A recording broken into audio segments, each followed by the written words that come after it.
You're listening to the Naked Bible Podcast. To support this podcast, go to nakedbiblepodcast.com and click on the support link in the upper right-hand corner. If you're new to the podcast and Dr. Heiser's approach to the Bible, click on New Start Here at nakedbiblepodcast.com. Welcome to the Naked Bible Podcast, episode 167, Melchizedek, part 1B. I'm the layman, Trey Strickland, and he's the scholar, Dr. Michael Heiser.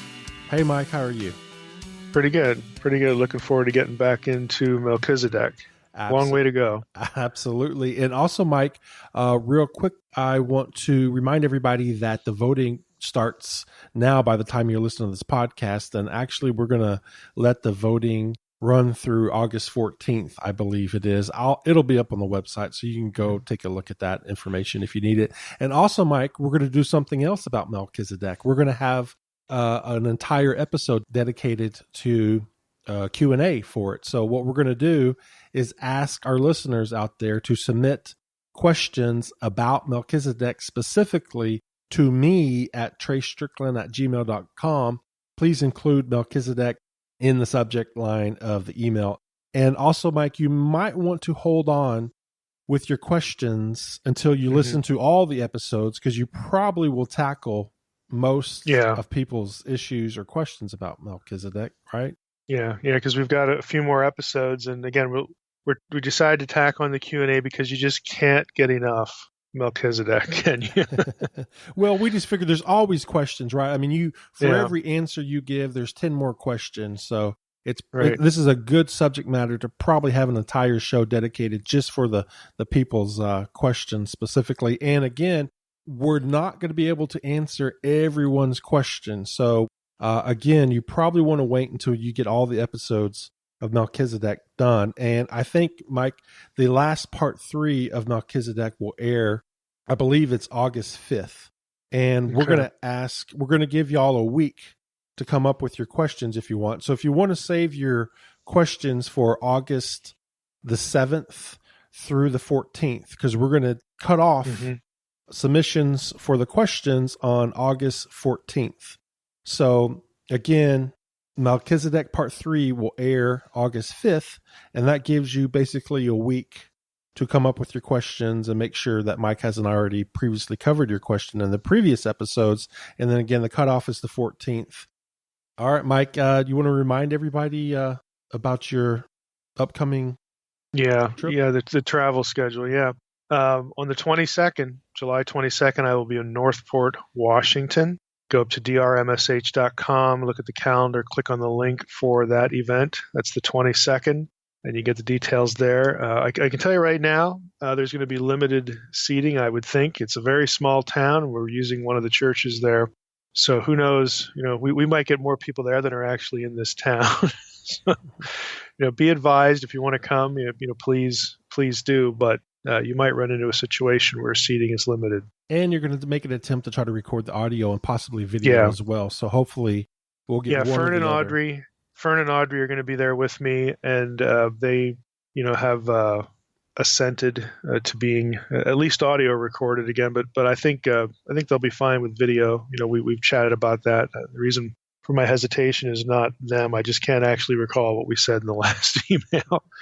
So I think they'll be fine with it, but one way or the other, we'll make some sort of recording of what we do there. All right, it sounds good. All right, Mike, well, I'm ready for the second half of Melchizedek in the Old Testament. Yeah, absolutely. Let's get into that. So who in the world is Tzedek? It's time to focus on who's this deity. Why do we have this deity name here? Why do we have what looks like a foreign deity name associated with this guy whom Abraham is talking with, who's blessing Abraham in the name of the Most High God? Because that kind of suggests that Tzedek is the Most High God, not Yahweh. See, that's the issue here for a number of scholars, a number of readers. So that's where we have to focus. Now, I'm going to read extensively from Bernard Bato, his article on Tzedek in Dictionary of Deities and Demons in the Bible. It's very good. Again, this is going to be an extensive quotation, and he goes through the material. Then I'll make some comments, typically like I do as we go, and then also afterwards. So here's Bato, again, a lengthy excerpt from DDD. He writes, the West Semitic deity, Zedek or Tzedek, righteousness, is found in the Bible only in personal names. Melchizedek, Genesis 14, Psalm 110, and again, the book of Hebrews, obviously. And secondarily, Adonai Tzedek, Joshua 10, 1 and 3. Both of them are Canaanite kings of pre-Israelite Jerusalem. Tzedek is probably to be identified with the deity known as Ishar among the Amorites and Kitu in Babylonian, and thus a hypostasis or personification of the god Shamash's function as a divine overseer of justice. Now that's 2 sentences in, and we've already got things to unravel. So this is Mike now. Basically, you have a deity that went by different names among different people groups, and among those different people groups, the names that they used were indicative of the sun gods, Shamash. That's a Semitic word for sun, of Shamash's role as divine overseer of justice. Now, think about it this way, just think about what I just said. If you have the sun god for some Canaanites being the god of justice, well, isn't the Canaanite word for that Tzedek? Well, yeah, it is. So you could refer to the different role of the deity by different terms, and this is how you get this sort of like round robin of terminology in ancient Near Eastern deities. This happens all the time, where different people groups would refer to a deity by different names, but assign to him the same properties, and it creates confusion for us because of the different names. So that's what you have going on here. Back to Bato. The cult of Tzedek appears to have been well established in pre-Israelite Jebusite Jerusalem. Some aspects of this cult apparently were translated into Yahwism, worship of Yahweh. In a number of texts, righteousness with a capital R appears either as a member of Yahweh's court, his council, or as a personification of Yahweh's concern for justice, kind of like Yahweh himself. Evidence for the West Semitic deity Tzedek is mostly indirect but nonetheless compelling. Most decisive is a statement by Philo of Byblos that the Phoenicians had a god named Tzedek, or in other words, Tzedek. Philo, who claimed to get his information from the Phoenician writer Sanchuniathon, I always mess this name up, Sanchuniathon, noted that the Phoenicians numbered among their gods, quote, Misor and Siddiq. Misor and Siddiq correspond to Hebrew Mishor, which means justice, and Tzedek, which means righteousness. Tzedek is not directly attested elsewhere as the name of a deity, but indirect evidence comes from 2 sources, the Amorite and Babylonian pantheon, and of course West Semitic personal names. The West Semitic god Tzedek seemingly corresponds to the deity known as Kitu in the Babylonian pantheon and as Ishar in the Amorite pantheon. In Mesopotamia, the preservation of truth and justice was considered to be the particular domain of the sun god Shamash. Truth, capital T, or right, capital R, was personified and deified as the god Kitu, which means truth or right, from the Akkadian root kanu and the Hebrew root kon. Kitu was often invoked together with the god Misharu, justice. One or both of these deities were described as seated before Shamash. In other words, they were Shamash's attendant or ministers of Shamash's right hand. It appears that the deity known as Kitu in Babylonia was known further to the west under the names Ishar and Tzedek, all 3 names having essentially the same meaning, but operative in different linguistic communities. West Semitic personal names containing the root Tzedek are attested at many sites, including Elamarna, Ugarit, Ramah, and Mari. In the Bible, the god Tzedek appears only in the personal names of 2 Canaanite kings. Again, this is familiar territory, Melchizedek and Adonizedek, fueling speculation that Jerusalem was a cult center for Tzedek in pre-Israelite times. Melchizedek is identified not only as king of Salem, but also a priest of God Most High. Today usually understood to mean that Melchizedek was a devotee of the god El, head of the Canaanite pantheon. Others argue, though, that Melchizedek was a priest of the god Tzedek. Again, and I'll just stop there for a moment. That's understandable because of what we've talked about before. His name might be, my king is Tzedek. Back to Bado. One hypothesis suggests that Tzedek is to be identified with the god Shalom, whose name is embodied in Jerusalem. Support for this hypothesis may come from the Ugaritic personal name Tzedek Shalom. There's an Ugaritic personal name that actually combines the two. Okay, that's me talking now. So support for the hypothesis may come from the Ugaritic personal name Tzedek Shalom. Should this name mean Tzedek is Shalom rather than the more probable Shalom is righteous? Shalom certainly has connections with a solar cult, aspects of which may have been incorporated into Israelite Yahwistic religion. A long-standing cult of Tzedek at Jerusalem could account, at least partially, for the fact that even during the Israelite period, Jerusalem laid special claim to such titles as the city of righteousness, city of Tzedek. That's Isaiah. So it's much later, Isaiah 1:21 and also 1:26. Jerusalem is called the city of Tzedek, city of Tzedakah, righteousness. And pasture of righteousness. That's Jeremiah 31:23. Pasture of Tzedek, Tzedakah, righteousness. Although evidence of a solar cult in the Temple of Jerusalem has been exaggerated in the past by some scholars, nevertheless, some form of a solar cult was practiced in the temple in Jerusalem right up to the time when the temple was destroyed in the 6th century BC. That's Ezekiel 8:16. And in our series in Ezekiel, we talked about that when we hit chapter 8 about people worshiping Yahweh as a sun deity. And again, you could see how they could do that. We talked about that then, but God wasn't real happy with it because you're not supposed to worship the objects and the celestial objects in the sky. So that's familiar territory, at least to long-term podcast listeners here. Back to Bado. It is unclear that this solar cult is traceable back to Jebusite times, however. It may be that Manasseh introduced this ritual only a century earlier under Assyrian influence. Josiah's reforms, circa 620 BC, during which, quote, the horses that the kings of Judah had dedicated to the sun at the entrance to the house of the Lord, unquote, were removed. And, quote, the chariots of the sun, unquote, were burned. That's 2 Kings 23:11. Again, this could indicate that these things, these reforms of Josiah were in part aimed at destroying the symbols of Assyrian hegemony over Judah, namely these sun worship symbols. Aspects of the West Semitic god Tzedek were absorbed into Yahwism at some point. Rather than remaining as an independent deity, Tzedek, righteousness, was translated as a quality of Yahweh. Thus, at times, Tzedek and Yahweh are found in synonymous parallelism. Now, that's an important thought because for the biblical writers, when think of it this way, when Jerusalem is taken over by David, okay, and obviously think about just think about biblical history. Okay, so here you got Abraham. Let's just go all the way back there. Abraham worships Yahweh. It's just Abraham. Okay, and he has some kids. He's got some servants. I mean, those are the Yahweh worshipers around. They're living in Canaan because God told him to go there. Everybody else is a Canaanite.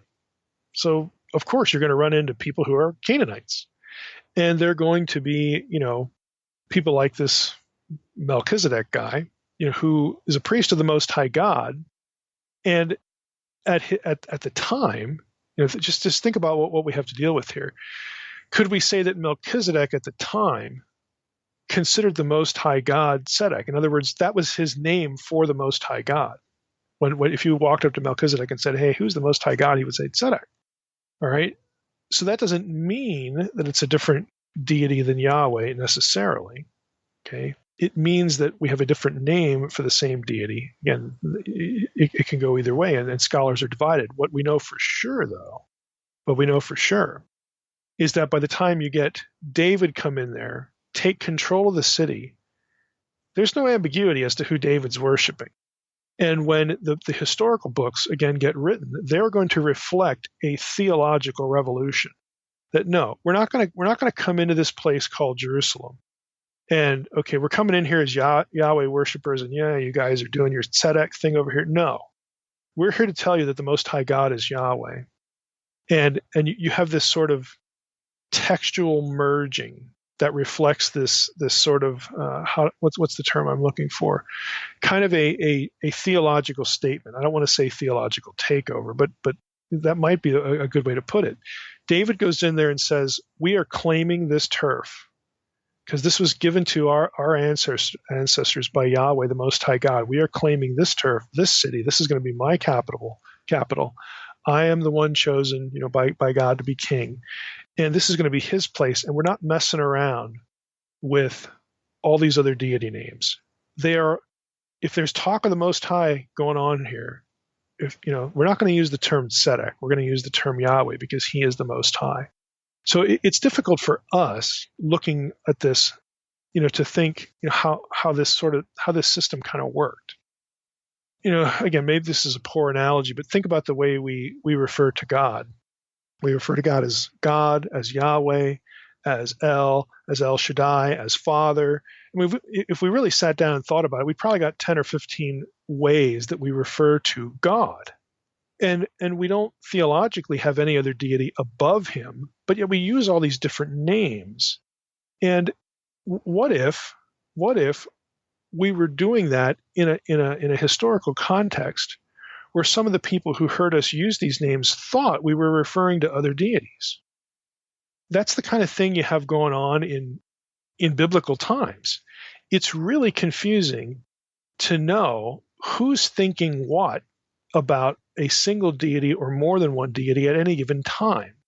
And so what the biblical writers try to do is they try to consolidate. They're making theological statements. They have to include, some of these other names because they're just parts of history. They're historical events. They're historical, deities. This is the way things were. But the biblical writers make an effort to make a theological statement and sort of merge all of these things into Yahweh, or they take these other names and they align them with Yahweh as the Most High God. And when you do that, and when you codify it, when you actually produce a written document, this thing we call the Bible, the Old Testament anyway, that's the thing that your people are going to read and be taught from. And so that act of codifying this theological thinking, this theological, how do I want to say it? This theological statement, this theological corrective or point of clarification, this theological clarification about who it is we're worshiping.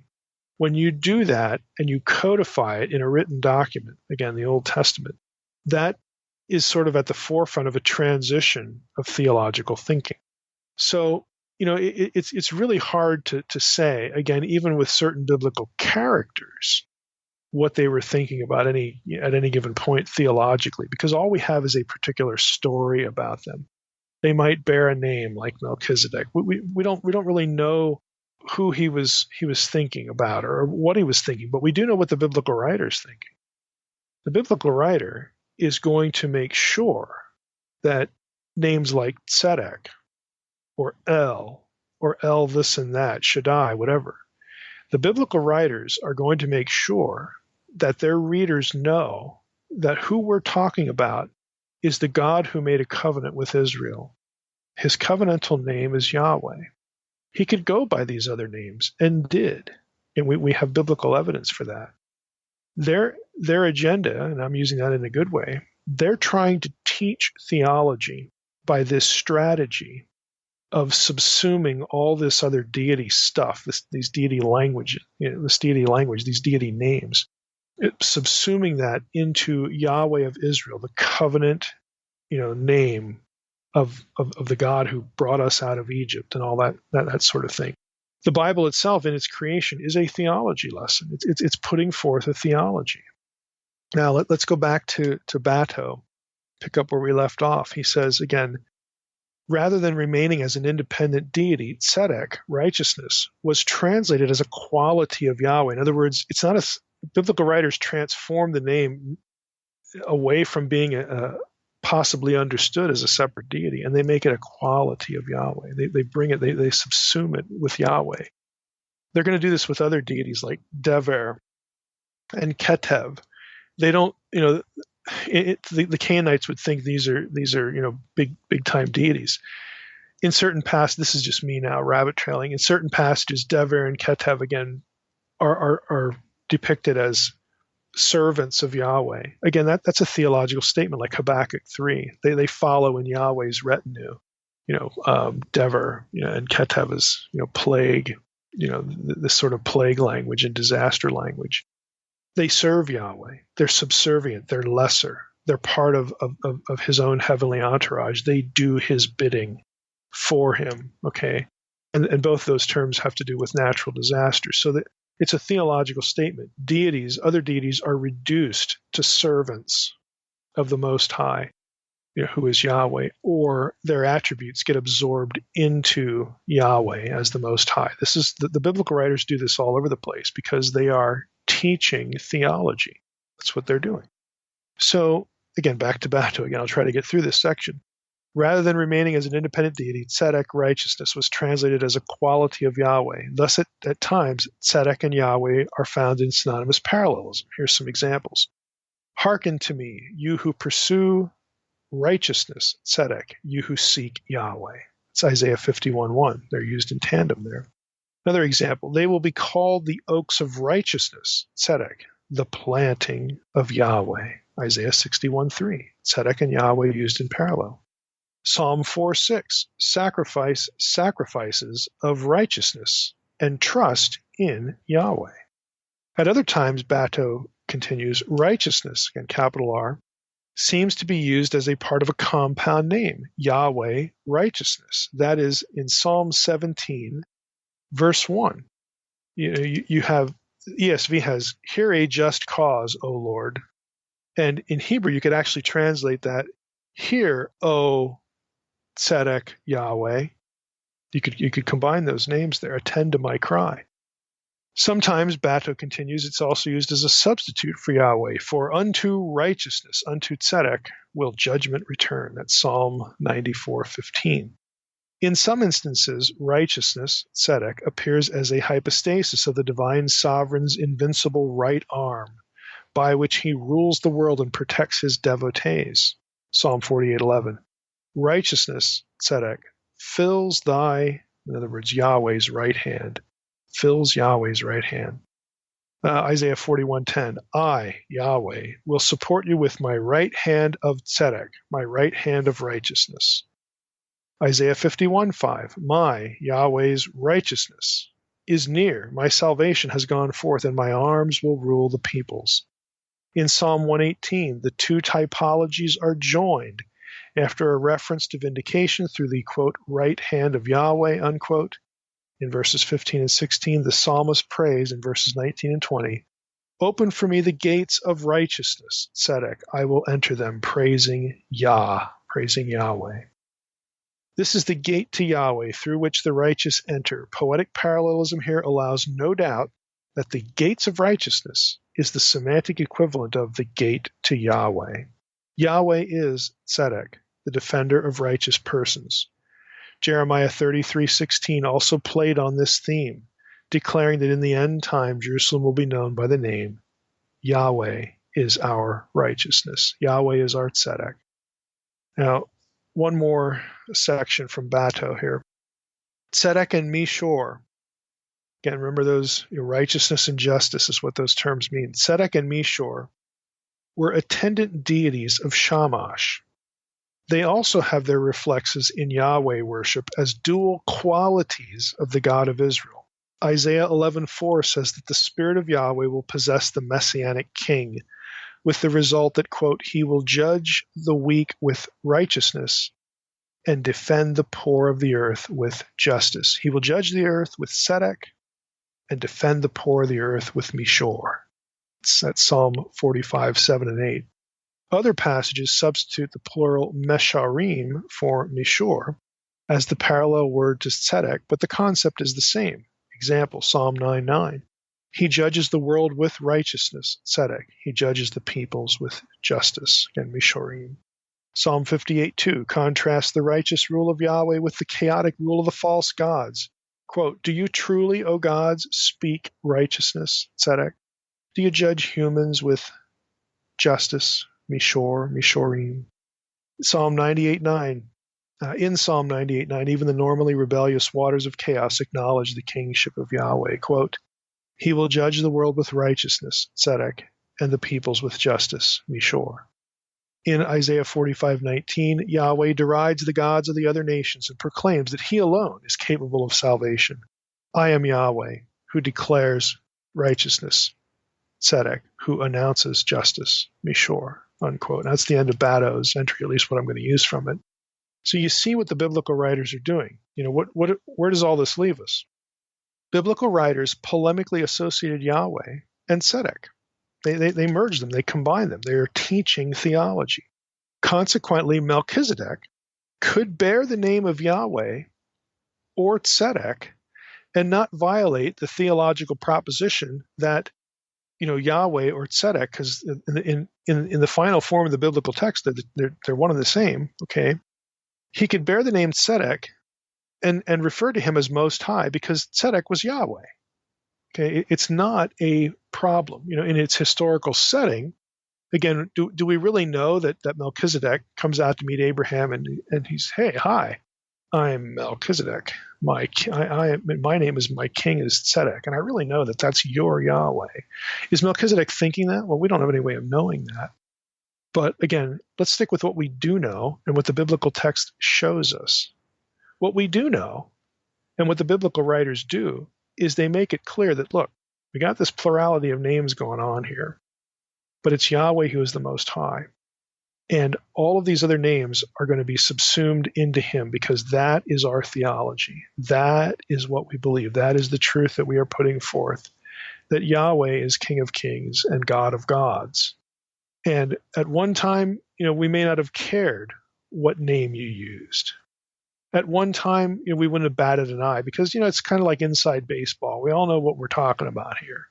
But now that we're codifying this, we're writing this down for posterity, we want to make a theological statement. And that's what they do. That is what the biblical writers do everywhere. Now, I'll add just one thought. Again, this might be a little bit controversial, but hey, that's what we do here in the podcast. This whole proposition, this whole way of understanding this, again, to take all these names and sort of, merge them and, present a unified theology, that's good news. That's theologically consistent. I think that's completely understandable. But guess what? That doesn't work very well with Mosaic authorship.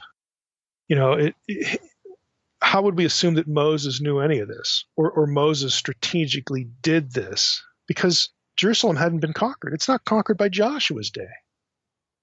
Okay, we still have a Canaanite, Adonai-Tzedek, in Joshua's day, sitting as king over Jerusalem. So, what we have here, again, I'm not saying, again, if you're listening to the podcast, you know my view. I'm what used to be called a supplementarian. I accept a Mosaic core of what we call the Pentateuch. And then I think there was a lot of things added to it. And of course, an editorial hand over all of it to produce the Torah in its final form. That makes a lot of sense. And it helps us to understand, things like all this name merging and how different names, plotted out at different points of biblical history is really talking about the same Most High God. That's easy for us to understand in hindsight, but it's tough to assume. It's tough to get there if you think Moses wrote every word of the Torah, because there are just things going on in the text to produce this theology that Moses just didn't know. And Moses had no reason to even think about. So again, I'm just throwing that out there. Here we are again. The simplistic view of Mosaic authorship that I've talked about before on the blog or on the podcast, I understand it, but it gets in the way of clarity. It gets in the way of talking about what we actually find in the text in a coherent sort of way. Again, to me, I don't really care to parse out who wrote what, when, and all that kind of stuff. I'm just saying that to sort of get there in a coherent presentation, you've got to think about Mosaic authorship. You've got to think about the authorship of the Torah a little bit differently than we typically do. And in practical terms, I think this is kind of evident at this point in the podcast as we move along here. Israelite religion is messy. Again, if you take a providential view of inspiration, which I've argued is the most defensible view and the most coherent view, then you have God prompting people all along the way to do good theology, as they wrote and as they edited. The whole point of the enterprise was theological messaging. And if we believe there was a God behind it all, the God of the Bible, then the mission was accomplished. They did the job. So to summarize to this point, Melchizedek's name, again, my king is Tzedek, or my king is righteous, allowing for that possibility. And his title, King of Salem, associate him personally with kingship, Jerusalem, righteousness, peace, and priesthood. That's what we have in the Old Testament. And again, it doesn't matter if we have Tzedek as a theophoric name, because in biblical theology, in the big picture of biblical theology, Tzedek is Yahweh. That's what the biblical writers are presenting, in the bigger picture. So here we have this guy. Again, he's associated with the Most High God, Tzedek Yahweh. He's the king of Shalom, Salem, Jerusalem. We've got themes of righteousness going on, and justice going on. He's also a priest. He's a king priest. You see what I'm doing here? There's a profile now building that people in the Second Temple period are going to use. They're going to talk about what's the meaning of this character. What he gets picked up later in Psalm 110, again associated with messianic kingship. They begin to talk about Messiah along the lines of these themes that derive from the name and from the historical setting, Jerusalem. I'll say secondly, at no point in all of this is there any sense that this man, Melchizedek, was a divine being. Now, I know that's popular with a lot of Christians, because of the New Testament phrase about Melchizedek in Hebrews, without beginning or end. We'll get to that. What I'm telling you is you can't get a divine being out of any of this. And so my predilection is to view Melchizedek not as a divine being, because I don't have anywhere to hang that hat on. Now, if Melchizedek is a type, a prototype, we'll use that word, that might be more familiar in English. But if Melchizedek is a type of Christ, well, okay. We get that. And Christ, as the second person of the Trinity, is eternal, without beginning, without end, all that kind of stuff. But that doesn't mean Melchizedek has to match the analogy at every point. A type, again, is a prefigurement. It's not a one-to-one equivalent in all aspects. So I'm just saying. Let's turn now to the second Old Testament issue, Psalm 110. It's almost as gnarly, but we're not going to spend as much time on it because we'll pick up with it later when we get to messianic stuff. Put in the form of a question. Why does Psalm 110 connect the dynastic line of David, and hence the Messiah, with the priestly order of Melchizedek? The answer is going to be David's association with Abraham in terms of lineage, genealogy, and how the original Melchizedek material frames the account of Abraham eschatologically. Believe it or not, there's eschatology in the book of Genesis, in the Torah. And the specific link is the rule of the son of David, the rule of a descendant Yahweh produces over all the nations. That's the eschatological part. So in Psalm 110, we read this: "The Lord says to my Lord, sit at my right hand until I make your enemies your footstool. The Lord sends forth from Zion your mighty scepter. Rule in the midst of your enemies. Your people will offer themselves freely on the day of your power, in holy garments, from the womb of the morning. The dew of your youth will be yours. The Lord has sworn and will not change his mind. You are a priest forever, after the order of Melchizedek." That's the first four verses. And now Psalm 110 turns eschatological.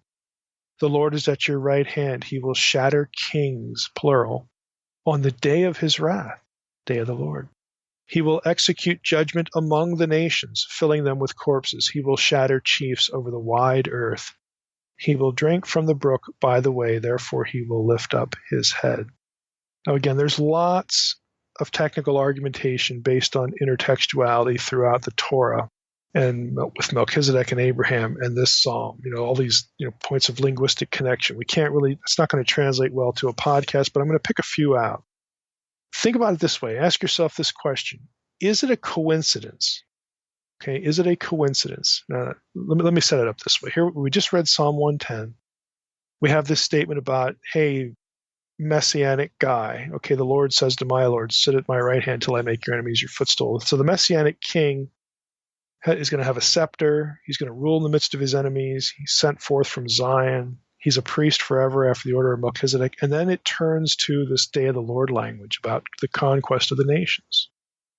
Now, is it a coincidence that talk about the Most High and the nations outside of Psalm 110, okay, that this language shows up in Genesis 14 with Melchizedek and Deuteronomy 32, verse 8? And when the nations, when the Most High divided the nations, again, that Deuteronomy 32 worldview, here it is again. Melchizedek and Abraham, the priest of the Most High. Melchizedek blesses Abraham. He is the priest of the Most High who blesses Abraham, the one whose seed will be the linchpin to reclaiming and ruling over the disinherited nations. I think you can see that there are obvious theological connections here. When you talk about Melchizedek and Abraham, you're also again, if you're tuned in to the theology, again, you're reading the Bible, you have the whole Bible, you have the whole Torah at least. Let's say you've read Deuteronomy 32, oh, that's just terrible. God disinherited the nations. How's he going to get them back? Then, Genesis 12, right after the Babel event, he calls Abraham. And he says to Abraham, it's through you, through your seed, that all the nations of the earth will be blessed. So Abraham has something to do with getting the nations back. And then when Abraham meets Melchizedek, well, it turns out Melchizedek is priest of Elyon, the Most High God. And Melchizedek blesses Abraham. Well, that's kind of interesting. Again, these connections are deliberate, and there's a lot more. If you go to Numbers, is it another coincidence that in the Balaam oracle, Numbers 24, verses 16 through 18, Balaam seeks, quote, the knowledge of the Most High, unquote. And then he launches into an eschatological prophecy in Numbers 24 of how the seed of Abraham, that is Israel, of course the Messiah by extension, will defeat its enemies and possess their lands. Look at what Balaam says in verse 17. It's Numbers 24. I see him, but not now. I behold him, but not near. Who's the him? Who does Balaam see, but not now? Who does he behold, but he's not yet near?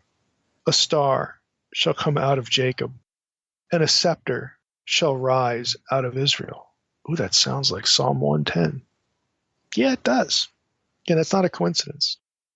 This star shall crush the forehead of Moab and break down all the sons of Sheth. And then if you keep going in verse 18, guess who else gets conquered? Edom and Seir. Remember our episodes on Obadiah? Remember our series on the podcast on Obadiah and how Edom, Seir, how these places were emblematic of Babylon? Babylon. Where have I heard that before? Oh, yeah, Deuteronomy 32. That Babel was the place where the nations were disinherited. Does scepter rise out of Israel sound familiar? From Numbers 24:17. And of course, you get that language in Psalm 110. In verse 2, the Lord sends forth from Zion your mighty scepter. Where does the scepter rise out of Israel? What's the other passage? It's Genesis 49:10. The scepter shall not depart from Judah, nor the ruler's staff from between his feet, until tribute comes to him, and to him shall be the obedience of the peoples, the nations.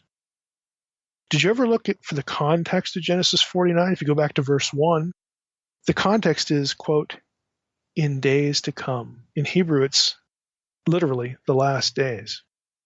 Now look at Numbers 24:14. Back to Numbers, back to the Balaam oracle. Behold, I am going to my people. Come, I will let you know what this people will do to your people in the last days, in the latter days. There's something going on here between Genesis 49, Numbers 24, Deuteronomy 32, Psalm 110, Genesis 14, Abraham and his seed, and Melchizedek.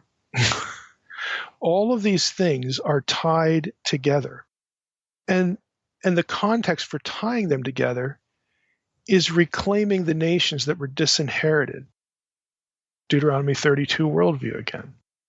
There's something going on here with this talk, and then of course it's situated in the last days and the conquest of the nations, the defeat of Babel, the children of Abraham. Melchizedek gets thrown into the mix because the name Most High is intertwined in several of these passages, and the fate of the nations coming back to Yahweh is tied to all of them. So in Psalm 110, the Davidic king is described this way: "You are a priest forever, after the order of Melchizedek. The Lord is at your right hand. He will shatter kings on the day of his wrath. He will execute judgment among the nations." The last thing we want to talk about here is why the priest language. Why does the king need to be a priest? What about the priesthood of Aaron? I'm sure you've asked that question. The short answer is that the evidence in the text that Melchizedek's kingship, remember he was king of Jerusalem, no less. And again, is that a coincidence? Since it was David, remember David, the one who would produce the Messiah, the Messianic line. Is that a coincidence since it was David who conquered the city and made that same place, the place where Melchizedek was king, David made it his capital? Is that a coincidence? No. Melchizedek's kingship is connected to Abraham. It legitimizes the rule of Abraham's seed. Now think of it this way. Melchizedek was king of Jerusalem. David is going to be king of Jerusalem.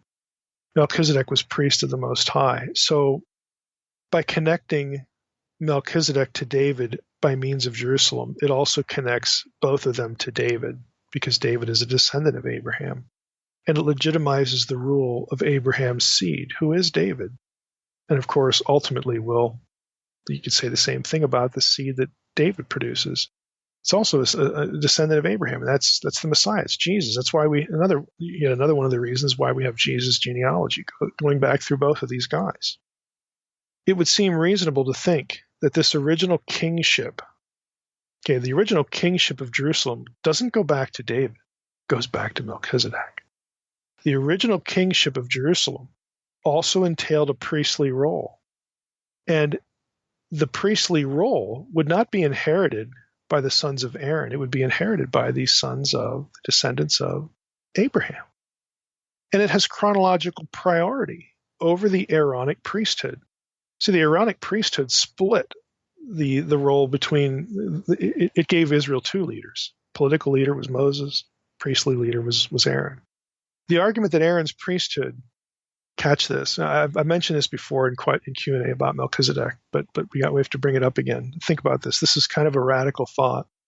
There's a good argument to be made that Aaron's priesthood was a divine concession to the lack of faith on Moses' part. In other words, it was plan B. The idea is that plan A would have been to make Moses both the political leader and the priestly leader. But Moses was weak and lacked faith, so God allowed Aaron to enter the picture. Now, if you read certain things in Exodus 3 and 4, it's kind of striking. Exodus 3:18. Let's just start there. They will listen to your voice. This is God speaking to Moses. And you and the elders of Israel shall go to the king of Egypt and say to him, "The Lord, Yahweh, the God of the Hebrews, has met with us. And now please let us go 3 days' journey into the wilderness that we may sacrifice to the Lord our God." Okay. Then, in Exodus 4:1, you have the statement, Moses answered, "But behold, they will not believe me or listen to my voice, for they will say the Lord did not appear to you." I mean, God just told him, in Exodus 3:18, look, they're going to listen to your voice. And Moses says, no, they won't. And this happens all the way. There's a lot of this going on in Exodus 3 and 4, where Moses takes what God says and just says, no, I don't believe it. That's not going to happen. And again, you have a series of faithless statements on Moses' part, and God, being patient, puts up with it to a certain point. But note the point at which God becomes angry and what he does. This is Exodus 4. Moses said to the Lord, "O my Lord, I am not eloquent, either in the past or since you have spoken to your servant, but I am slow of speech and of tongue." Then the Lord said to him, "Who has made man's mouth? Who makes him mute or deaf or seeing or blind? Is it not I, the Lord? Now therefore go, and I will be with your mouth and teach you what you shall speak." Moses comes back, verse 13. But he said, "Oh my Lord, please send someone else." I mean, he just can't believe. Then the anger of the Lord was kindled against Moses, And he said, "Is there not Aaron, your brother, the Levite? I know that he can speak well. Behold, he is coming out to meet you. And when he sees you, he will be glad in his heart. You shall speak to him and put the words in his mouth, and I will be with your mouth and with his mouth, and will teach you both what to do. He shall speak for you to the people, and he shall be your mouth, and you shall be as God to him. And take in your hand this staff, with which you shall do all the signs." That's the end of the passage, verse 17. So it's at this point that Aaron's status is elevated to co-leader. And that'll be his status, again, that his status will be what leads to him becoming the high priest. Now, again, this is the proposal, and it's not new with me. Scholars have talked about this a lot. This would mean that the Aaronic priesthood is at best a concession or an accommodation to Moses. At worst, it's a punishment. In other words, Moses is not allowed to approach the most holy place later on, but Aaron is. Moses apparently leaves for Egypt without Aaron. Exodus 4:24 through 27. In that whole funky episode with Zipporah, where God's going to kill Moses, he apparently left for Egypt without Aaron and incurs God's wrath, at least in part for that. There are other things going on there, as I blogged about. The episode also has something to do with Moses failing to circumcise his son. Okay, but at the end of it, he links up with Aaron, and it's like, okay, now we can go. So apparently, after all of this, Moses just disobeys or is just incompetent, and he leaves without Aaron. In Exodus 4:29, Moses and Aaron gather the elders, quote unquote, precisely what God had told Moses to do alone in Exodus 3:16. Aaron also repeats signs that God originally told Moses to perform. Exodus 4:30, example. Aaron spoke all the words that the Lord had spoken to Moses and did the signs. Aaron did the signs in the sight of the people. Aaron acts in the place of Moses at other times, frankly, in two chapters, Exodus 4 and 5, for example, and chapter 6. In Exodus 6:12, Moses again does not believe the people will listen to him. He says it again. He doesn't believe the people will listen to him if he speaks God's words to them. So Aaron is brought on the scene in verse 13 to get the job done. In the rest of Exodus 6, we get the genealogy of Moses and Aaron. And then the text adds what feels like an explanation for why both genealogies are there. Here are the genealogies. This is verse 26, or at least the comment on the genealogies.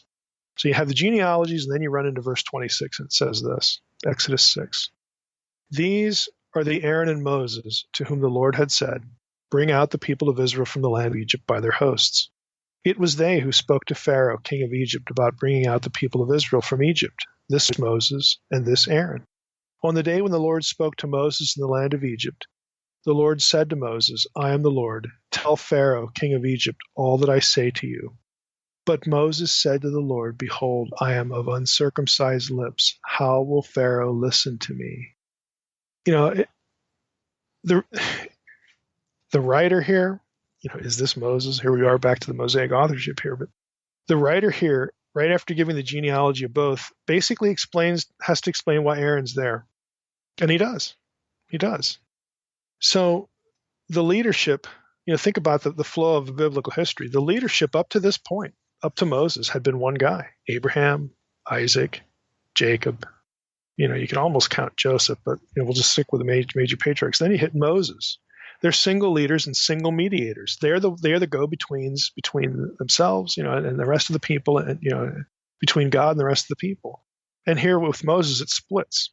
Aaron's priesthood is the result of Moses' unbelief from the very beginning. It's a concession.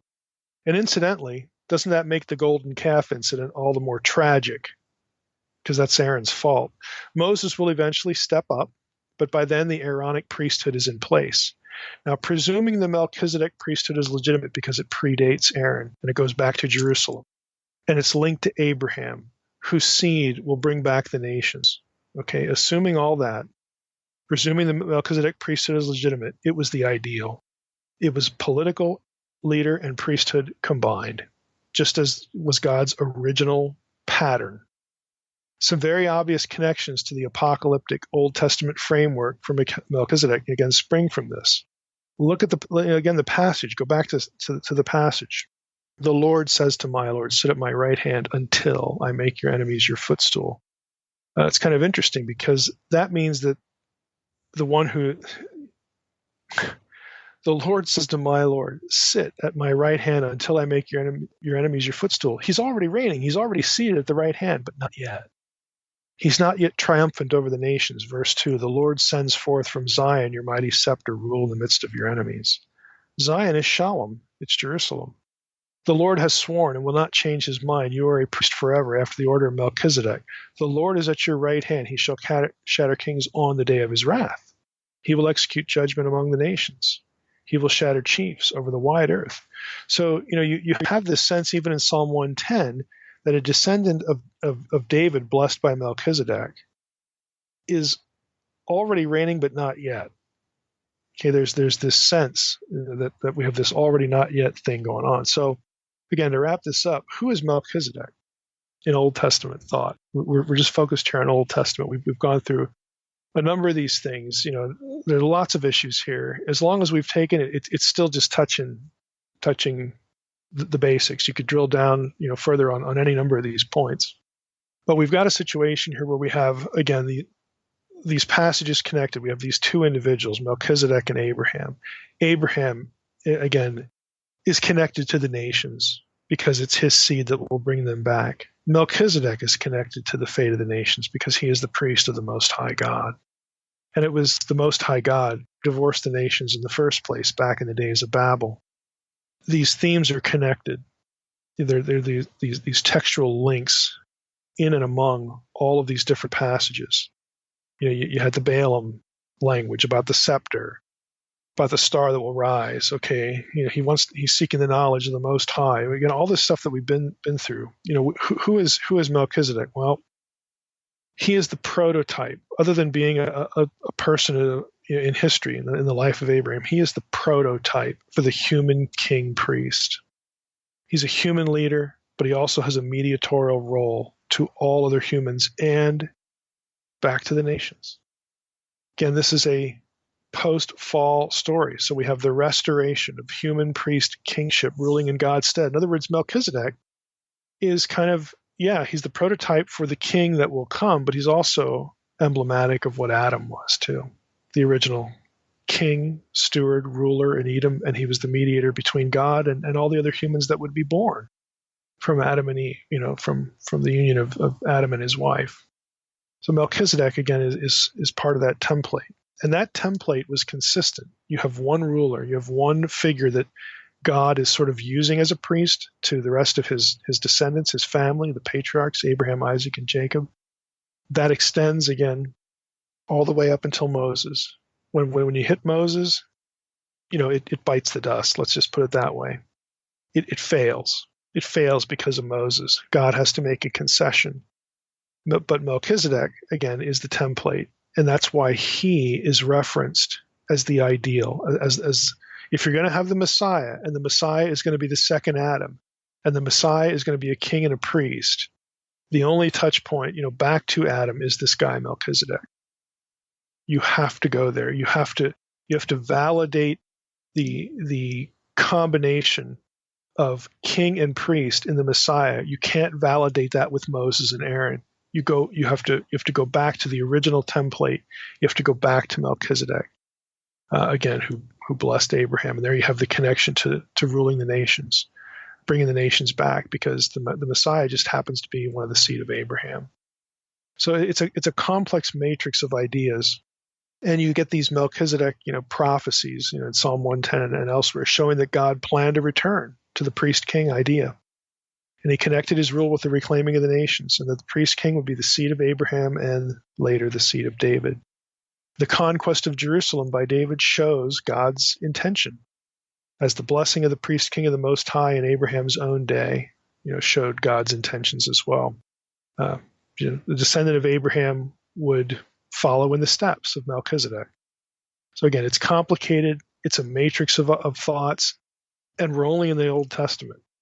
Second Temple Jews are going to see all of these things that we just overviewed. They're going to see it all, and they're going to talk about it. They're going to write about it.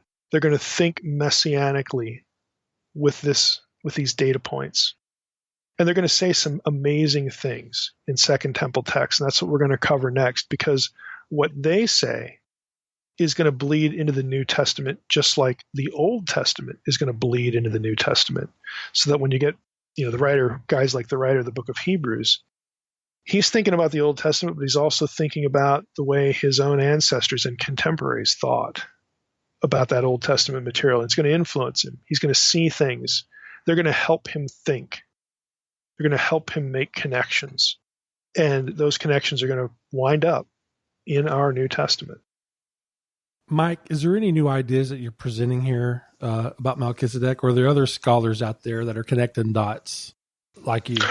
Oh yeah, there's a pile of information on Melchizedek. I'll list a few things in the bibliography or on the episode page. Some of it, a small portion of it is accessible, to the normal person, but most of it's in literature.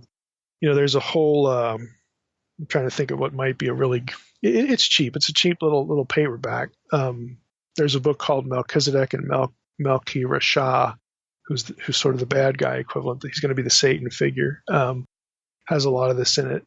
Journal articles. Again, I can put a few journal articles, and the ones I list on the episode page.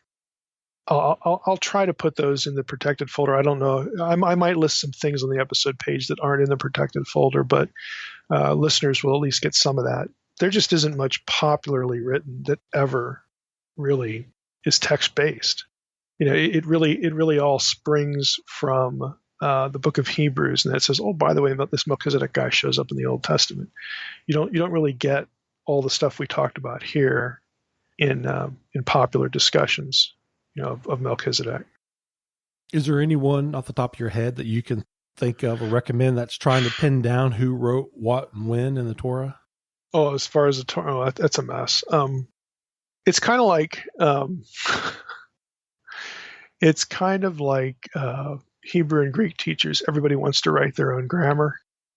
It's kind of a joke. Everybody thinks they can do it better. This is what you got here. There are lots of theories about Torah, almost as many as there are scholars. It's a bit of an exaggeration, but there's really no one volume. I could think of something like Who Wrote the Bible by Friedman, but he takes the classic JEDP thing, which I think is based on circular reasoning. Again, you read something like that, and it sold over 1 million copies because it was written to the layperson. People were interested in it, but it's the standard view, and again, it has some serious logical flaws to it. But it does point out interesting things, that you have to deal with. So it's not a total loss. But I think probably the best thing that within the reach of a layperson would be like a dictionary entry, maybe in like one of the InterVarsity Press dictionaries. But all that's going to do is give you an overview of what the problems are and what people have proposed.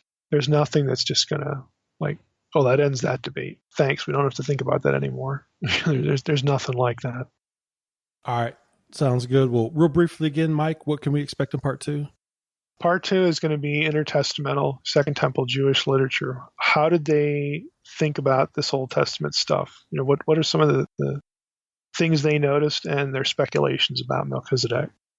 All right. Sounds good. Well, we knew Melchizedek was going to be information overload, which personally I enjoy. These are my favorite episodes when you get into the nitty gritty like this, and I love it. And Mike, I guess with that, we're going to be looking for part 2. And I just want to thank everybody else for listening to the Naked Bible Podcast. God bless. Thanks for listening to the Naked Bible Podcast. To support this podcast, visit www.nakedbibleblog.com. To learn more about Dr. Heiser's other websites and blogs, go to www.drmsh.com.